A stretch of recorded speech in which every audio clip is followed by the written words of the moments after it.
ஒரு முறை ஒரு பெண் தனது குடும்பத்தினருடன் ஒரு 3 ஸ்டார் நட்சத்திர ஹோட்டலில் ஒரு சுற்றுலாவிற்கு சென்று தங்கியிருந்தார். அவர் 6 மாத குழந்தையின் தாயார். எனக்கு ஒரு கப் பால் கிடைக்குமா என்று அந்த பெண் 3 ஸ்டார் ஹோட்டல் மேலாளரிடம் கேட்டார்.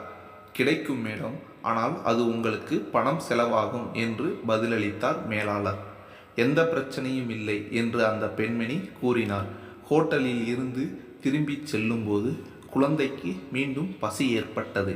அவர்கள் ஒரு சாலை பக்க தேநீர் கடையில் நின்று தேநீர் விற்பனையாளரிடமிருந்து பால் வாங்கினார்.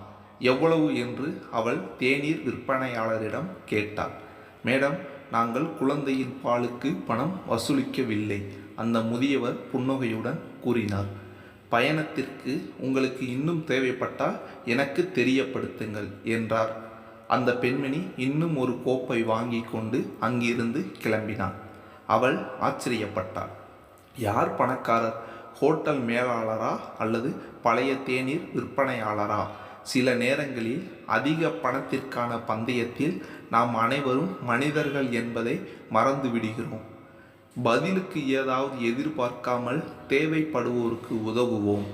பணத்தால் முடிந்ததை விட இது நம்மை நன்றாக உணர வைக்கும்.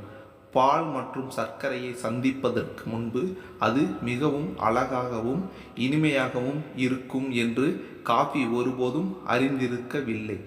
நாம் தனி நபர்களாக நல்லவர்களாக இருக்கிறோம், ஆனால் சரியான நபர்களை சந்தித்து கலக்கும்போது சிறப்பாக ஆகிறோம்.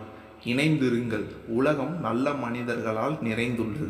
நீங்கள் ஒருவரை கண்டுபிடிக்க முடியவில்லை என்றால் ஒன்றாக இருங்கள்.